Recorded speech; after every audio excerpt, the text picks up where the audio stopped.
Un soir, des parents décident de sortir. Ils laissent leurs deux filles, âgées de 12 et 16 ans, seules. Comme elles s'ennuient, elles décident de regarder la télé ou passent les informations. Elles apprennent alors qu'une folle très dangereuse, se déplaçant en fauteuil roulant, s'est échappée de l'asile tout proche.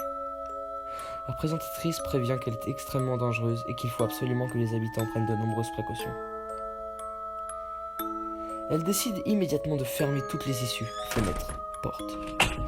Elles sont alors rassurées et vont se coucher, chacune dans leur chambre. Un quart d'heure après, la petite sœur vient réveiller la grande en lui disant qu'elle a trop peur et qu'elle ne peut pas dormir. La grande sœur accepte qu'elle vienne dans le lit avec elle et se rendort.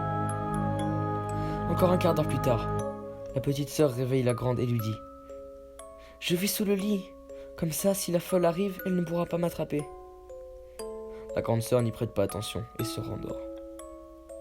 Elle va dormir toute la nuit, mais son sommeil sera troublé par des bruits réguliers, suivis comme d'un frottement.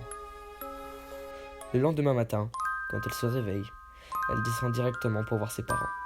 Elle trouve son père dans la cuisine, en train de lire le journal. Comme il ne répond pas, elle s'approche et lui enlève le journal des mains. Elle le trouve alors décapité, la tête sous le bras.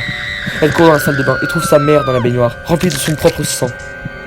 Elle pense soudain sa petite sœur et retourne dans sa chambre. Et là, la retrouve éventrée sous son lit. En descendant au salon, elle trouve un fauteuil roulant qui avait été jeté pour briser la vitre. Les bruits qu'elle avait entendus étaient la folle qui, avec un couteau dans chaque main, avançait en les plantant dans le sol et se tirait. D'où le frottement du bas de son corps sur le sol.